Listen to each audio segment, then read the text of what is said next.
को लेकर सड़क बनाने की बात हो या फिर टनल के अंदर 6 इंच पाइप डालने की बात हो, आज खुद गडकरी जी, जिन्हें एक तरीके से हनुमान कहा जाता है, वो जब कहीं पहुंचते हैं तो लोगों में विश्वास जगता है। सीएम साहब का दूसरा विजिट आज था।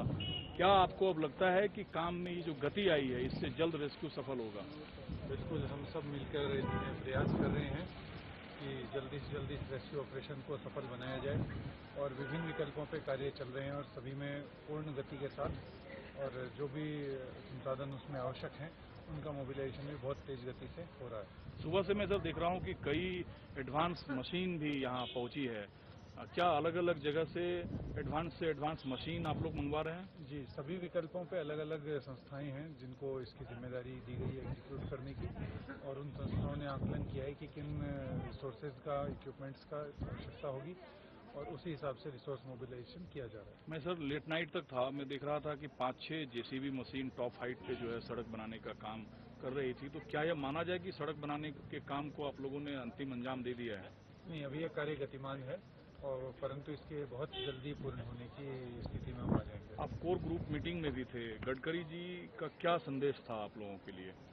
जी, माननीय मंत्री जी का निर्देश यही है कि सभी विकल्पों पर जो तकनीकी विशेषज्ञ हैं उनकी राय अनुसार तेज गति से काम किया जाए और पूरा हम सबको इसमें दृढ़ रूप से इसमें कार्रवाई करनी है, और जो अंदर लोग हैं उनकी भी चिंता करनी है, साथ ही साथ जो बाहर उनके परिजन हैं उनको भी हौसला देना है कि वो इस स्थिति में मजबूती के साथ इस समय खड़े रहें और जल्दी हम सब इन सब विकल्पों को पूरा करते हुए रेस्क्यू ऑपरेशन को संपन्न करें। सर आप जिलाधिकारी हैं, मशीन हो, रिसोर्सेज हो, टेक्निकल एक्सपर्ट हो, किसी चीज की कोई कमी है?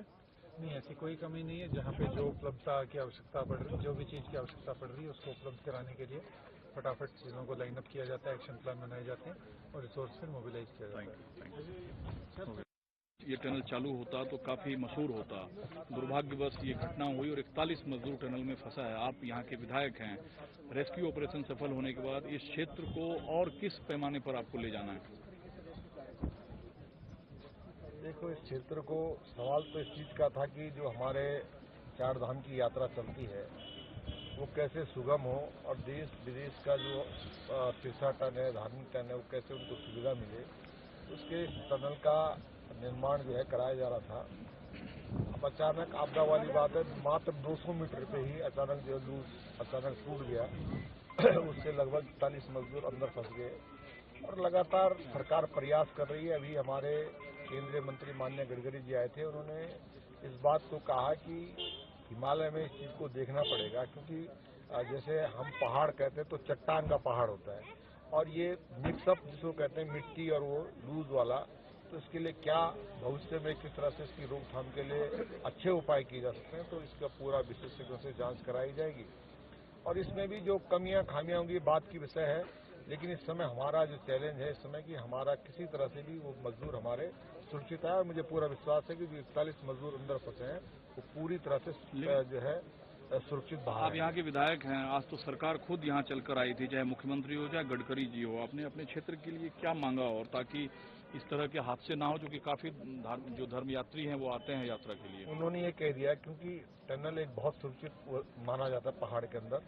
हमारे यहाँ कई मतलब जगह जगह जो टनलें बनी, लेकिन कतिपय जगह लूज होता है, तो उन्होंने कहा इसको फिर विशेषज्ञों से इसको एक बार दिखाया जाएगा कि क्या इसके लिए और अच्छा प्लान भविष्य के लिए हो सकता है। सर क्या नाम हुआ आपका?